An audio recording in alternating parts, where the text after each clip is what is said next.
subject of today's interview is Apps for the Army. The Apps for the Army is an application development challenge designed to engage the Army community to develop valuable web and mobile applications across the Army. I'd like to welcome Mr. Michael Krieger, Deputy Chief Information Officer, CIO G-6, to discuss this critically important effort. Sir, welcome. Thanks, Bob. Sir, I'd like to begin. Could you please describe the Apps for the Army challenge and why it's important to the Army? Sure. So there's two purposes. The first purpose is to showcase what our folks can do, military and DA civilians, and developing applications on their own. The second is to pilot a new software development process for the Army that accentuates speed of development and security. Now, we've modeled it on the Apps for Democracy that was run in the District of Columbia very successfully. That's great. Why is it important to the Army as an enterprise? Well, for a couple of reasons. So we're leveraging two capabilities that DIS has put out, and we're going to try to leverage. One of them is this RACE, which offers a secure operating environment to develop applications inexpensively. It's like a little bit of cloud computing for DoD. And the second one is Forge.mil, which is a collaborative environment for really all the services to share what they're doing. So this will use both of them. The second thing is the Army has a challenge to do software development quicker and faster and cheaper and more securely. This is an opportunity to pilot some initial thoughts that we have. Sir, who's eligible to participate? So it's open to all active duty, both active, reserve, National Guard, and all Department of the Army civilians this first round. Intent is to probably open the aperture a little bit further next round, but first round, that's who it's open to.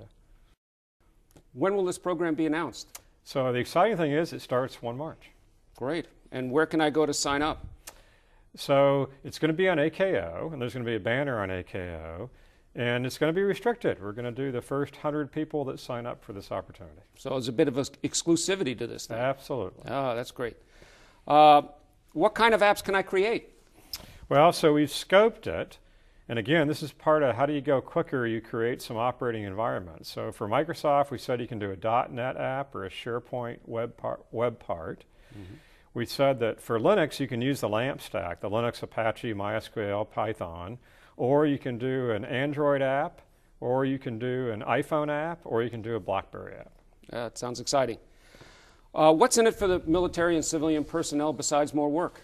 Well, besides being able to say that you did it, we are going to recognize those folks whose applications win by a monetary award, incentive award, essentially. How would you describe the end state of this whole thing if it exceeded your wildest dreams?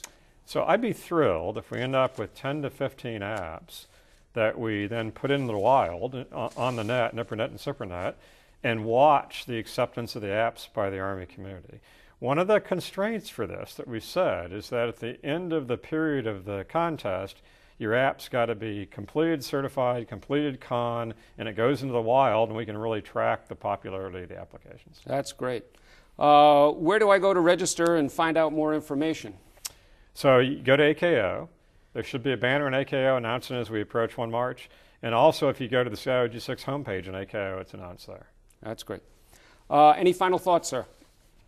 No, I think this is it's a great opportunity to participate in the transformation of the Army.